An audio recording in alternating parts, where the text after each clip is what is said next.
We have visual contact. Go, go, go! Make way for the pig. Howdy, partners! It's about time! Climb aboard. Buzz Lightyear movie! A Buzz Lightyear movie. Hey, what do you know? Let's watch it. Buzz, we're not gonna watch the whole thing. We just want to see all the commercials at the beginning.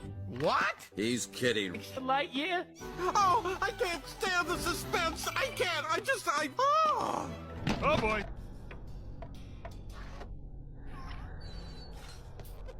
Quiet, quiet, quiet, quiet.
The island of Hawaii was built by 5 huge volcanoes, the highest of which towers almost 30,000 feet above the ocean floor.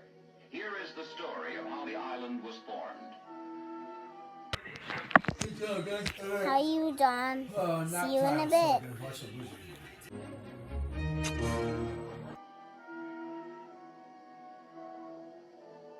Kilauea is currently the most active and probably the youngest of the volcanoes. Many of its eruptions occur in its summit caldera, 4,000 feet above sea level. This eruption started in Kilauea Iki, a pit crater separated from the summit caldera by a narrow ledge. This is a hypothetical cross-section of Kilauea, showing what geologists have learned about its structure. It consists of a great pile of lava flows built upon the ocean floor. Molten magma, which becomes the lava of the eruption, originates about 35 miles below the Pacific Ocean and gradually moves upward into the crust of the Earth to accumulate within the volcanic pile beneath the summit caldera.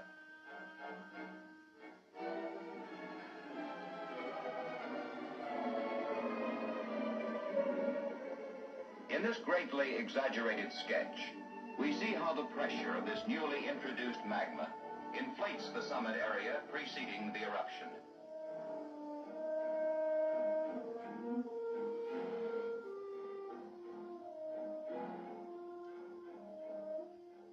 Magma breaks through first as a summit eruption in mid-November 1959, making a lava lake in the mile-long crater of Kilauea Iki.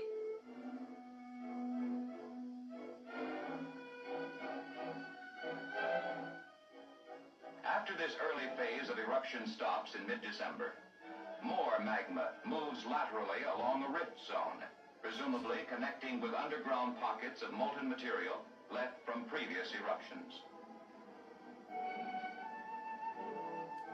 It finally breaks through the surface as a flank eruption at Kapoho in mid-January. Some of these flows reach the ocean. This great drain of magma from beneath the summit area allows the volcano to deflate. And by mid-February, the ground surface subsides as much as 5 feet. The fountaining of lava ceases, and the eruptive cycle is over. For some time prior to the eruption, a seismograph nearby registered numerous small earthquakes. Shouldn't they be there by now? What's taking them so long? Hey, these guys are professionals. They're the best. Come on, they're not lying down on the job. I'm a bat. I'm a bat. I'm a bat. I'm a bat. I'm a bat. Dennis? Huh? What are you doing, sweetie? Nothing. Careful. Let me help you down from there. Are you getting excited about your big party? I guess so. You know who's coming? Daddy's whole family. Grandpa Mike and Grandma Linda, all of your cousins and aunts and uncles who love you so much. And then they're gonna be with us when we move to California. Mommy, are we going away? E-Buzz, I'm not a monster. What? No, Dennis, of course not. It's just grown-up stuff. Okay, but what about Papa Drac? He's gonna be here all alone. Papa Drac has to stay here to run the hotel, but he'll visit us, and we'll visit him. Can we call him every night? Sure.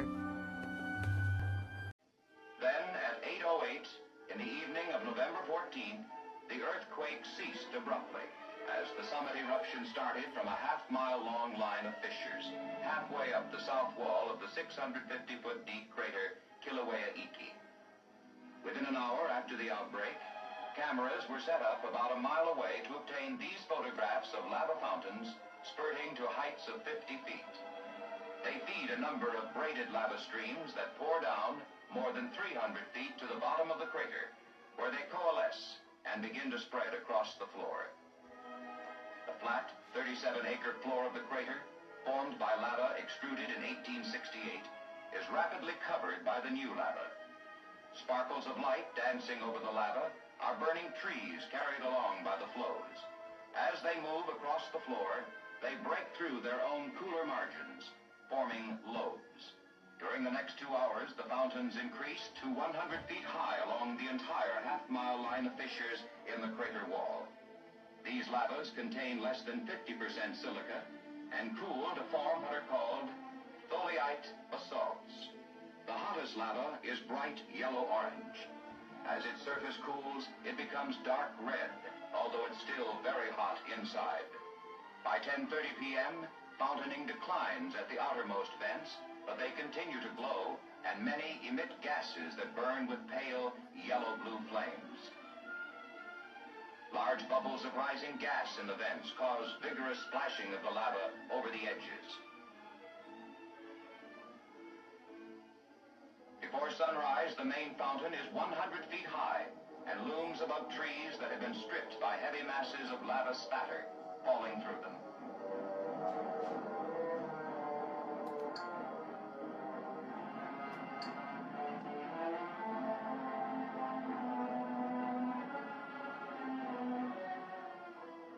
At sunrise, only 2 fountains remain. Lava from them flows down the narrow trough in the west end of the crater, cascades over a steep bank, and on into the deeper part of the crater to the left. The main fountain builds itself a small spatter rampart. Still later in the morning, the lava lake has spread to the forested slopes. During the extrusion of lava, seismographs in the vicinity record an unusual type of motion of the ground called harmonic tremor. Scientists of the Geological Survey's Hawaiian Volcano Observatory prepare to collect gas and lava samples at the base of the fountain, now only 200 feet away. Sulfur dioxide fumes and intense heat radiation make such sampling difficult, but these samples aid in interpreting the origin of the magma and the mechanism of the eruption. They may help also in understanding the origin of the atmosphere in the ocean, as vast quantities of such gases have been given off by countless volcanoes over the long span of geologic time.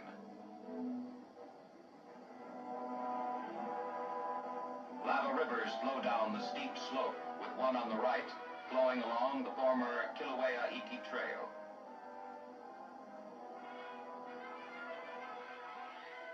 Through the second day, more and more lava pours from the one remaining fountain.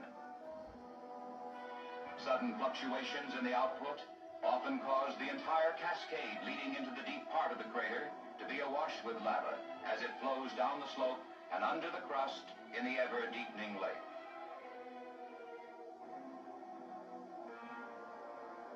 On a fairly steep slope, the lava forms vigorous rapids over irregularities in the channel, breaking apart floating pieces of cooler crust. Although flowing like water, this lava actually is a highly viscous fluid.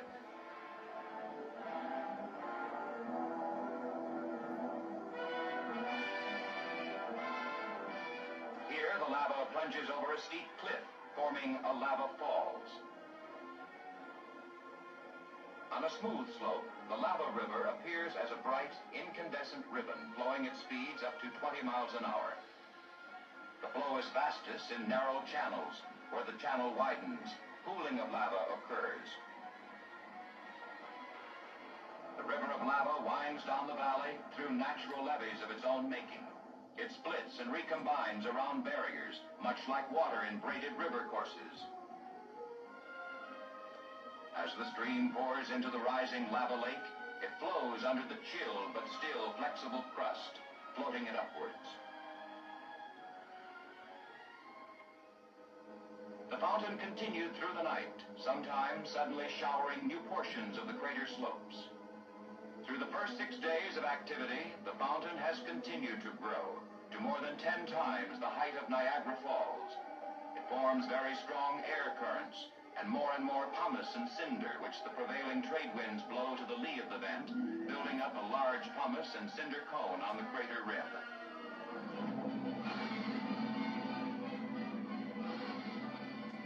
By the end of the eruption, the top of this cone will be 400 feet above the level of the vent.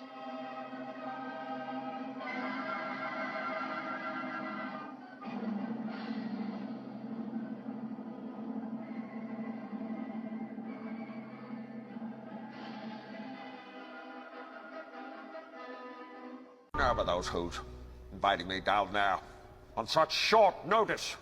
Even if I wanted to go, my schedule wouldn't allow it. 4 o'clock, wallow in self-pity.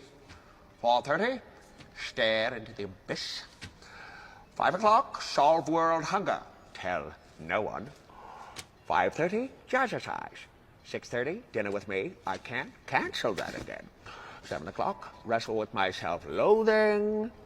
I'm booked. Of course, if I want the loathing to 9, I could still be done in time to lay in bed, stare at the ceiling, and slip slowly into madness. But what would I wear?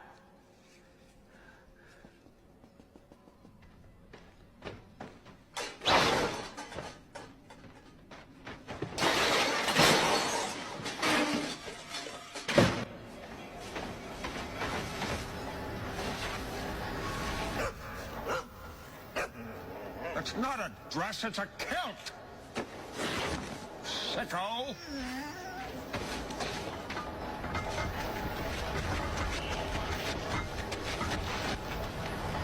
This doesn't fit like it used to.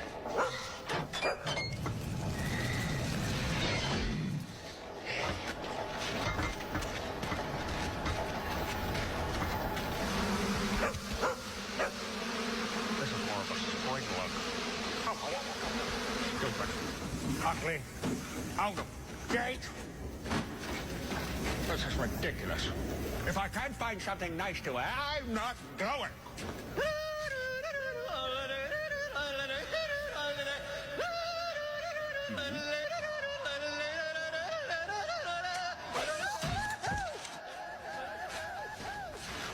Ooh.